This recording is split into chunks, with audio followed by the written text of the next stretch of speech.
Dr. Ra pressed her face against the observation window as the transport shuttle approached monitoring station Theta 7.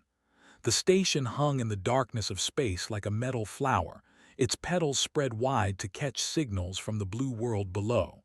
Sol 3, Earth, the human. She had spent 40 cycles studying xenobiology at the Central Academy, and another 20 working her way up through the Galactic Survey Corps. Now, at last, she had been given a real assignment. She was here to complete the final assessment of humanity before the conclave voted on their admission to the galactic community. The shuttle docked with a gentle thump. Ra gathered her data tablets and walked through the airlock, her 4 legs clicking softly on the metal floor. A junior researcher named OK was waiting for her on the other side.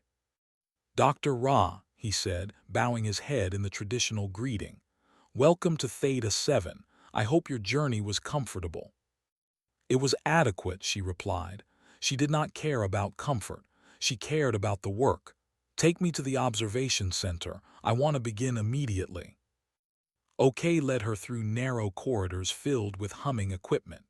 The station was old, she noticed. Some of the panels on the walls had been replaced so many times that the colors no longer matched. The Survey Corps had been watching Earth for a very long time.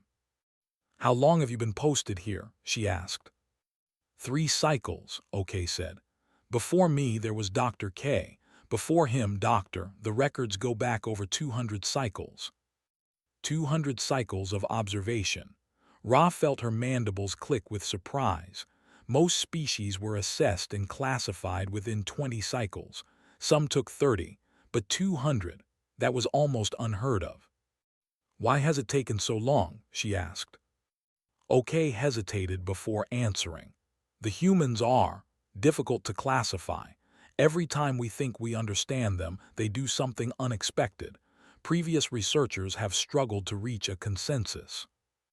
He opened a door and led her into the observation center. The room was circular, filled with screens and sensor readouts. A massive window dominated one wall, offering a direct view of Earth.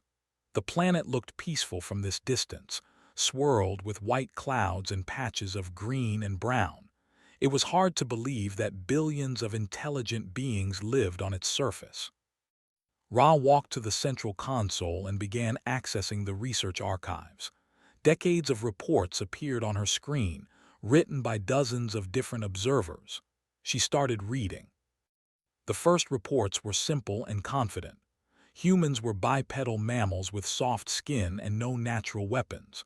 They had weak senses, short, and required sleep for roughly 1/3 of their existence. Physically, they were unremarkable in almost every way. Early researchers had classified them as a prey species, unlikely to develop advanced civilization. But then the observations became strange. One report described how humans had wiped out a massive predator called the mammoth. These creatures were enormous, covered in thick fur and armed with tusks longer than a human was tall. They should have been untouchable, but the humans killed them all, not with advanced weapons, not with traps or poison. They simply walked after them for days at a time until the mammoths collapsed from exhaustion. The humans did not need to be faster. They just needed to never stop. Another report documented something called warfare. Humans fought each other constantly, killing members of their own species in organized conflicts that lasted for years. This was not unusual among intelligent species, but the scale was disturbing. In one conflict, they had killed over 50 million of their own kind. The researcher who wrote the report had struggled to understand the purpose. Ra kept reading. She learned about human hunting practices, their domestication of animals, their conquest of every environment on their planet. They lived in frozen wastelands. They lived in burning deserts. They lived on mountains so high that the air barely contained enough oxygen to breathe. Wherever the planet tried to kill them, they found a way to survive. She found a report about human disease. Early in their history, a plague had swept across their largest continent, killing nearly half the population. A catastrophe like that should have ended their civilization. Instead, they rebuilt. They studied the disease. They learned how to prevent it. When other plagues came, they were ready. One report caught her attention more than the others. It was written by Dr., one of the longest-serving observers on the station. He had spent 30 cycles watching humanity, and his conclusions were disturbing. "I have studied many species," wrote. "I have seen predators with claws that could cut through metal. I have seen prey animals that could run faster than any predator could chase. I have seen creatures adapted for every possible environment and situation, but I have never seen anything like humans. They are not strong, but they have made themselves strong. They are not fast, but they have made themselves fast. They are not armored, but they have made armor. Every weakness in their biology they have found a way to overcome. And they do not stop, ever. No matter how many times they fail, they try again. No matter how many of them die, the rest keep going. I do not know how to classify them. They are not predators in the traditional sense. They are not prey. They are something else entirely, something the classification system was not designed to measure." Had recommended extended observation. The conclave had granted his request, but 30 cycles later, when he retired, the question remained unanswered. Ra set down her data tablet and stared out the window at Earth. The sun was rising over the edge of the planet, painting the clouds with gold and orange light. Somewhere down there, humans were waking up to begin their day, going to work, raising their young, living their short, intense lives. She turned to OK, who had been waiting quietly nearby. "Show me the biological data," she said. He brought up the relevant files on the main screen. Ra studied them carefully.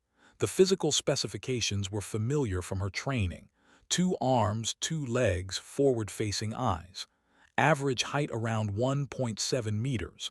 Average weight around 70 kilograms. Nothing impressive. But then she looked at the neurological data, and she felt her mandibles click again. Human brains were unusually large for their body size. Their neural density was among the highest of any known species. They could process abstract concepts, plan for the future, and imagine scenarios that did not exist. They could lie. They could deceive. They could manipulate. And they could throw things. Ra paused on that detail. It seemed trivial at first, but the data revealed its importance. Humans had evolved to throw objects with extraordinary precision. They could calculate trajectories in their heads and adjust their muscles accordingly. A rock thrown by a human could kill from a distance, long before the target could react. She looked at the hunting data again. The early humans had not just walked their prey to death. They had thrown spears at them. They had thrown rocks. They had attacked from a distance, wearing down their targets until they could move in for the kill. No claws, no fangs, no venom. But they did not need any of those things. They had found another way. She pulled up more data. Human endurance was remarkable. They could travel vast distances on foot, carrying supplies, crossing terrain that would stop most other creatures. Their bodies regulated temperature through sweating, allowing them to remain active in conditions that would cause other species to overheat. And then there was their social behavior. Humans were pack animals. They worked together, coordinating their actions through complex verbal and non-verbal communication. A single human was vulnerable, but a group of humans working together was something else entirely. They had domesticated wolves, turning a dangerous predator into a loyal companion. They had domesticated horses, using them for transportation and warfare. They had even domesticated plants, reshaping entire ecosystems to serve their needs.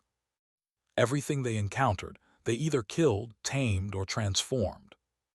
Ra closed the files and sat back in her chair. Her superior had dismissed her concerns before she left the academy. The humans were soft and weak, he had said. They were confined to a single world, with no space travel beyond their own moon. They posed no threat to the conclave. But looking at this data, Ra was not so sure. The humans were still primitive, yes. They had not yet discovered faster-than-light travel or made contact with other species. But that was only a matter of time. Their technological development was accelerating at an alarming rate. They had gone from simple agriculture to nuclear weapons in less than 10,000 cycles. They had gone from first flight to landing on their moon in less than 70 years by their own calendar. What would they accomplish in another 100 years? Another 1,000? Ra began composing her preliminary report. She requested extended observation time, arguing that the standard assessment protocols were inadequate for a species as unusual as humanity. She detailed the anomalies in the historical data and highlighted the concerning patterns she had identified. She sent the report to her superior and waited. The response came the next day. Her request was, "The conclave has more pressing matters," her superior wrote. "The humans are a low priority. Complete your assessment using standard protocols and submit your final report within 30 cycles." Ra read the message 3 times. Then she deleted it and returned to her research. Her superior was wrong. She was certain of it. There was something different about humans, something dangerous, and she intended to find out what it was. Outside the window, Earth continued its slow rotation, blue and green and covered with clouds. Beautiful, peaceful. But Ra could not shake the feeling that she was looking at something far more dangerous than anyone realized. Ra ignored her orders. She knew she was risking her career, but she could not bring herself to complete a standard assessment when every instinct told her something was wrong. The humans were different. She needed to understand how. She expanded her research, pulling historical data that spanned the entire length of human civilization. OK helped her access archived files that had been collected over decades of observation. They worked through the night, and then through the next night, and the next. What she found kept her awake long after she should have slept. Human history was a record of catastrophe. War, plague, famine, natural disaster. Every generation faced some new threat that should have ended their species, and every generation survived. She studied a period called the Ice Age, when massive glaciers covered large portions of their planet. Temperatures dropped so low that survival seemed impossible. Many species went extinct. The humans did not. They wrapped themselves in animal skins, built fires, and waited. When the ice retreated, they were still there. She studied the great plagues that swept through their populations. One disease alone killed nearly 200 million humans over the course of their history. Another killed 50 million in a single outbreak. The numbers were staggering. Any other species would have been devastated beyond recovery. But the humans did not just recover. They learned. They studied the diseases that killed them. They figured out how illness spread and how to stop it. They created vaccines and antibiotics. They declared war on the microscopic organisms that threatened them, and they won. Ra pulled up data on human warfare. This was the part she dreaded most. Humans fought each other constantly. They always had. Their early history was filled with tribal conflicts, border disputes, and religious wars. As their technology advanced, so did their capacity for destruction. She read about a conflict called World War II. In 6 years, humans killed over 70 million of their own kind. They bombed cities. They burned villages. They built factories specifically designed to murder civilians on an industrial scale. And at the end, they created a weapon unlike anything the galaxy had ever seen. The nuclear bomb could destroy an entire city in seconds. The heat was so intense that it vaporized everything at the center of the blast. The radiation killed anyone who survived the initial explosion. A single weapon could kill hundreds of thousands of people. The humans had used this weapon twice, and then they built more, thousands more, enough to destroy their entire planet several times over. Ra stared at the data, trying to understand. Why would any species create weapons that could end their own existence? It made no sense. But then she found something that made even less sense. After creating these weapons, the humans did not use them again. For decades, they pointed thousands of nuclear missiles at each other and they never fired. They came close, many times, but they always pulled back at the last moment. They called it mutual assured destruction. If one side attacked, the other would retaliate. Both would be destroyed, so neither side attacked. It was insane, it was brilliant, it was terrifying. Ra moved on to other subjects, but the pattern remained the same. Every obstacle the humans encountered, they eventually overcame. They did not just adapt to threats, they conquered them. She found records of human space exploration. Less than a century after their first powered flight, they had sent vehicles to every planet in their system. They had landed machines on distant moons and asteroids. They had even sent probes beyond their solar system, carrying messages for any intelligent beings who might find them. They were reaching out, looking for others, preparing for first contact. The thought made Ra uncomfortable. She turned her attention to human biology, trying to understand what made them so resilient. The answer surprised her. Humans were fragile. Their bodies were easily damaged and slow to heal. They required constant maintenance, regular food and water, and many hours of sleep. Compared to most species in the conclave, they were physically weak. But their minds were different. Human psychology was built around something they called persistence. When faced with an obstacle, most species would try a few times and then give up. Humans did not. They would try again and again, adjusting their approach, learning from their failures until they succeeded. This trait appeared in everything they did. Their greatest inventions came after thousands of failed attempts. Their most successful individuals were often those who had experienced the most failures. They celebrated stories of people who refused to give up against impossible odds. Ra found a concept that seemed to define them. They called it spite. Spite was the willingness to harm yourself in order to harm an enemy more. It was completely irrational. If you damaged yourself to damage another, both parties lost. Any sensible being would avoid such behavior. But humans embraced it. She read historical accounts of human soldiers who continued fighting after suffering wounds that should have killed them. She read about pilots who crashed their vehicles into enemy targets when they could have ejected to safety. She read about entire populations that chose destruction over surrender. One account particularly disturbed her. During a war, human defenders of a city held out for over 800 days against an overwhelming enemy force. They starved, they froze, they ate leather and sawdust to survive. Nearly 1 million of them died. But they did not surrender.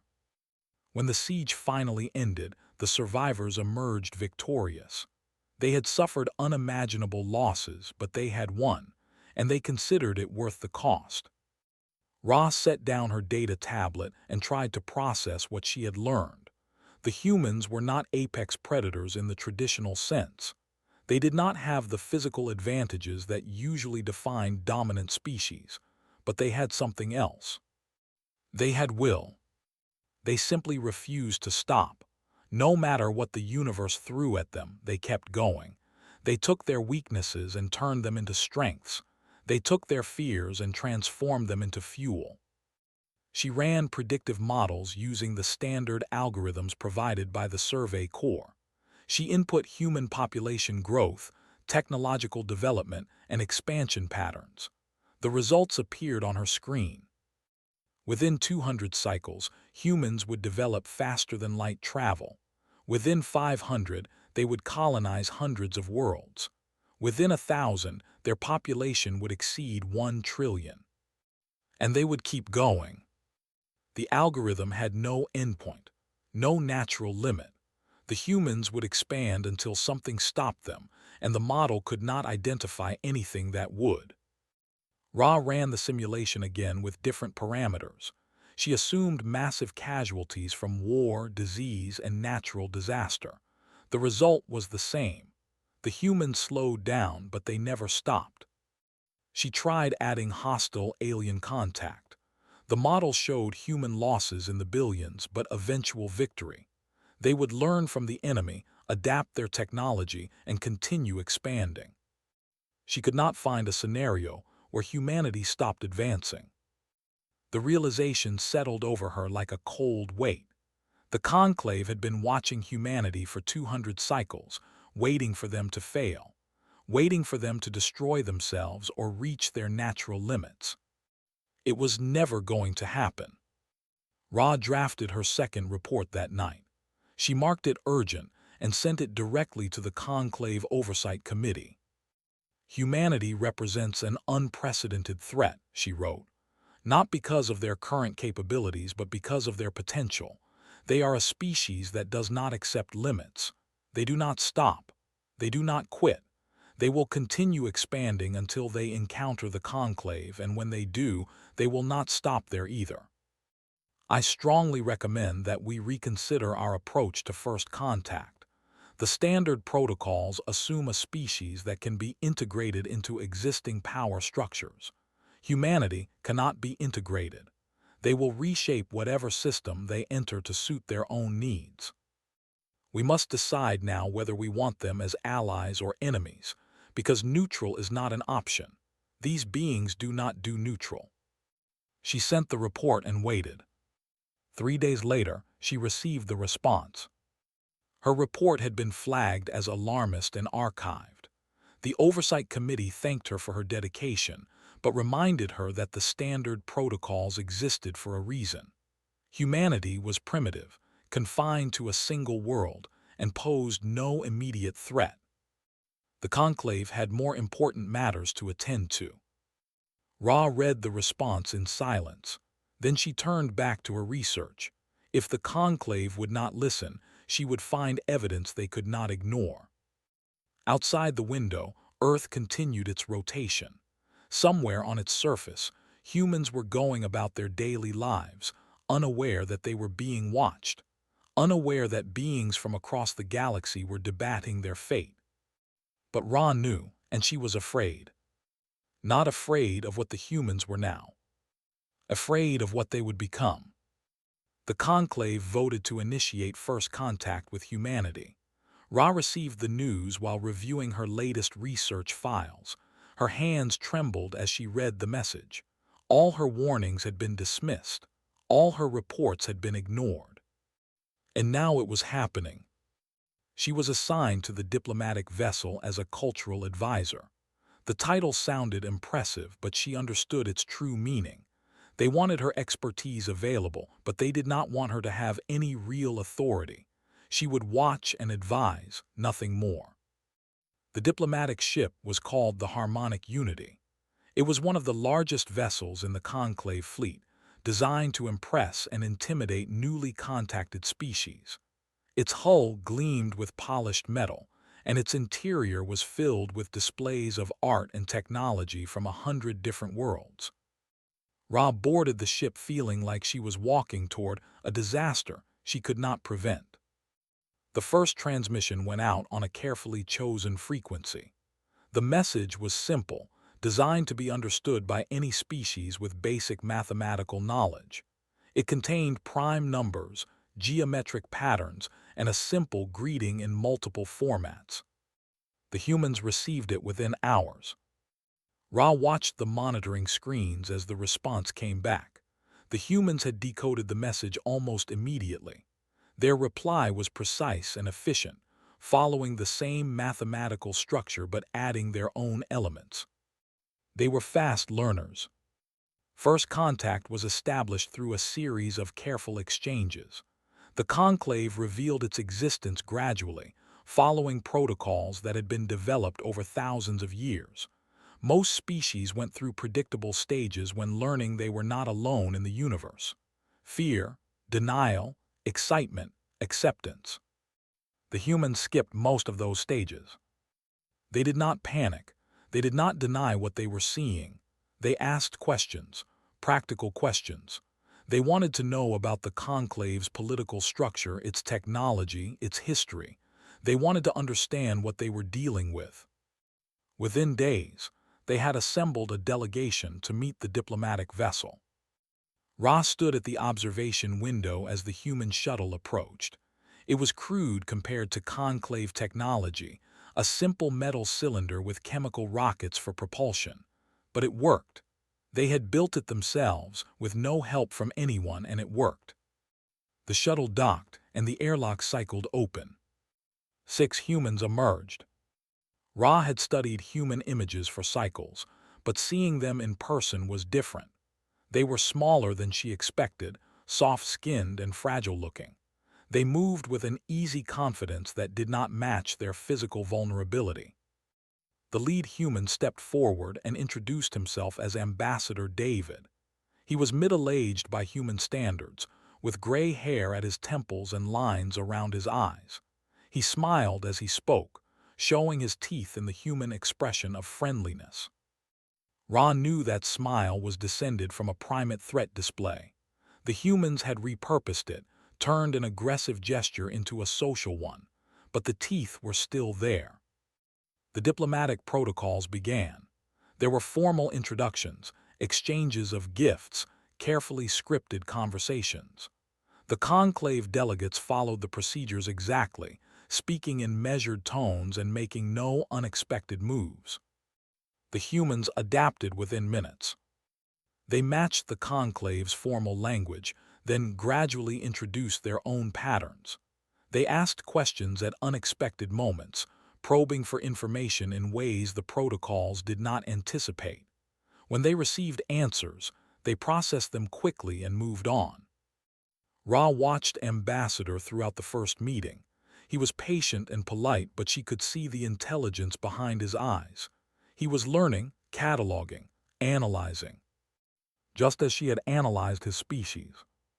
By the end of the first day, the humans had learned more about the conclave than most new species learned in a month. They absorbed information like they were starving for it. On the second day, the humans began learning the conclave's trade language. This was supposed to take weeks.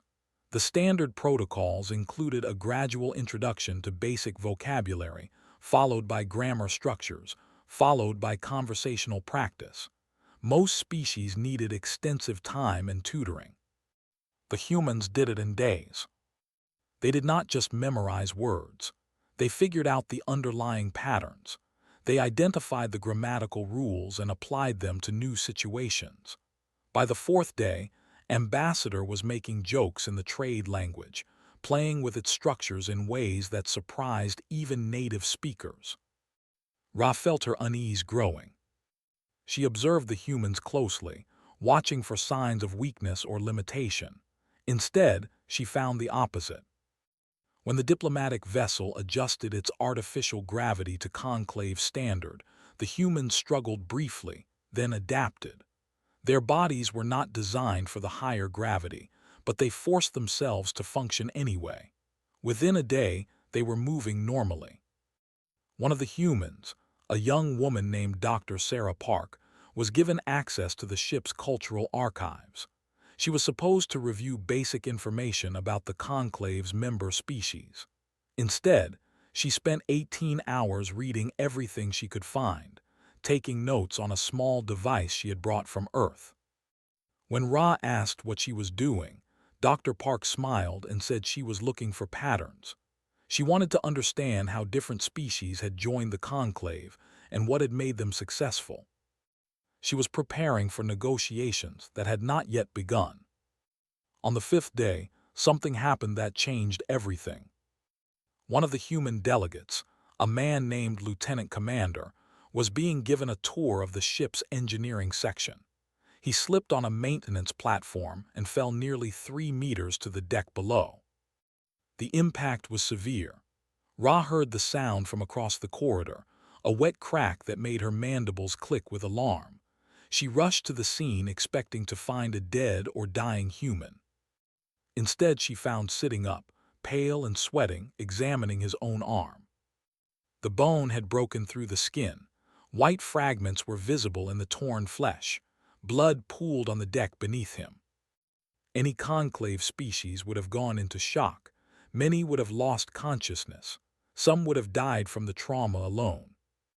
Looked at the wound, took several deep breaths, and then spoke in a calm voice.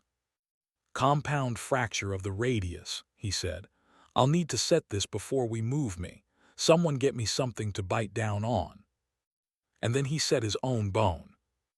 Ra watched in horror as gripped his broken arm, positioned the fragments by feel, and pushed them back into alignment. His face went white. Veins stood out on his forehead. A sound escaped his throat that was not quite a scream. But he did not stop. When it was done, he looked up at the gathered observers and attempted a weak smile. "Sorry about the mess," he said. "When can we continue the tour?" The other delegates avoided for the rest of the visit.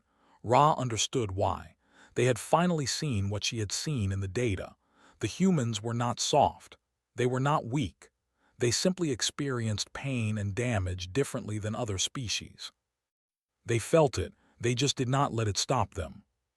The diplomatic mission continued, but the atmosphere had changed. The conclave delegates were more careful around the humans now, more watchful. They had seen something that disturbed their assumptions.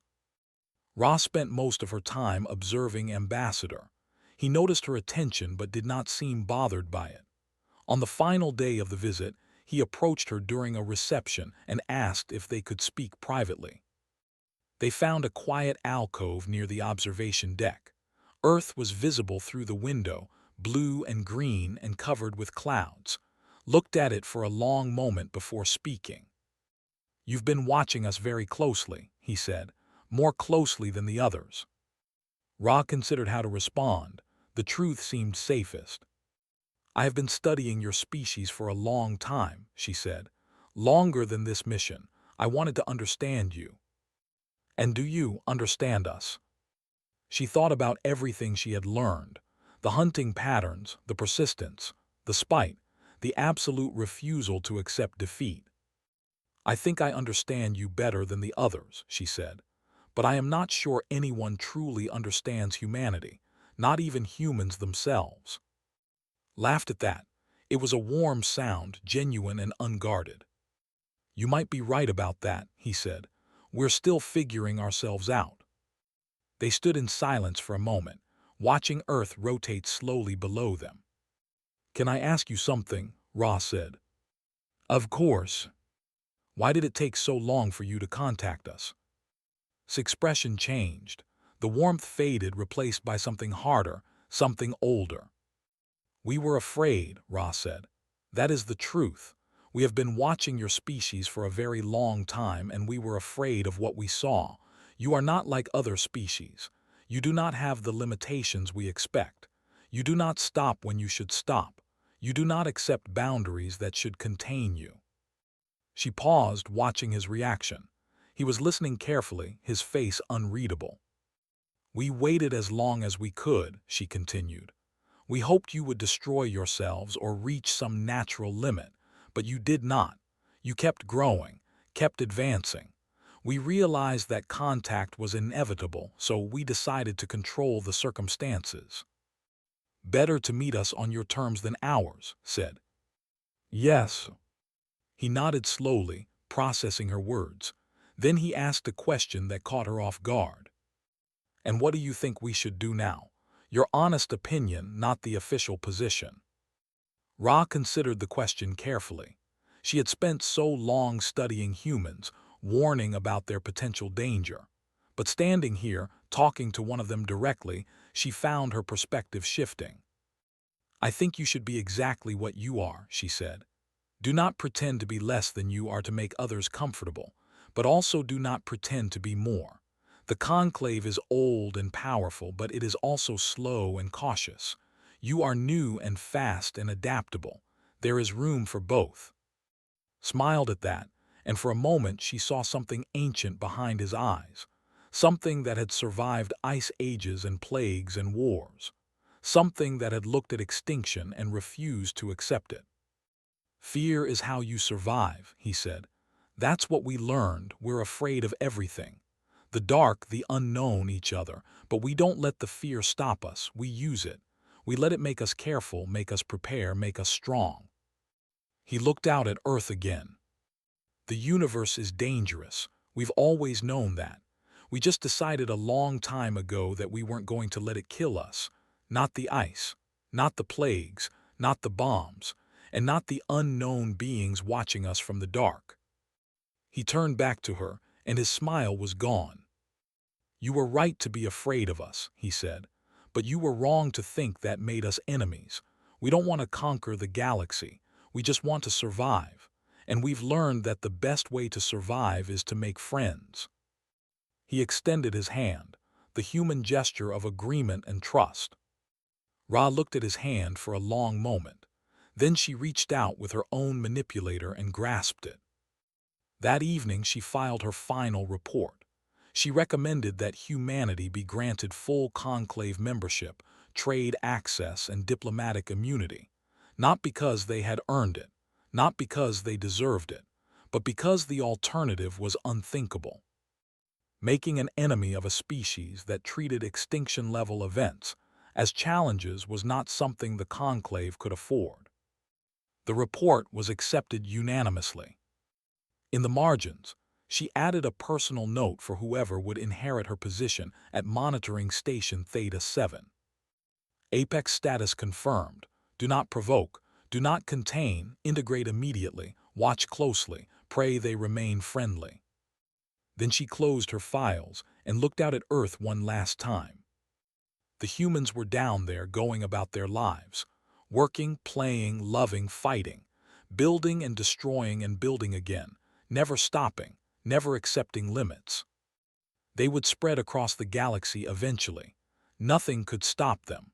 The only question was whether they would bring the conclave with them or leave it behind. Ra had done everything she could. The rest was up to history. She turned away from the window and began preparing for the long journey home.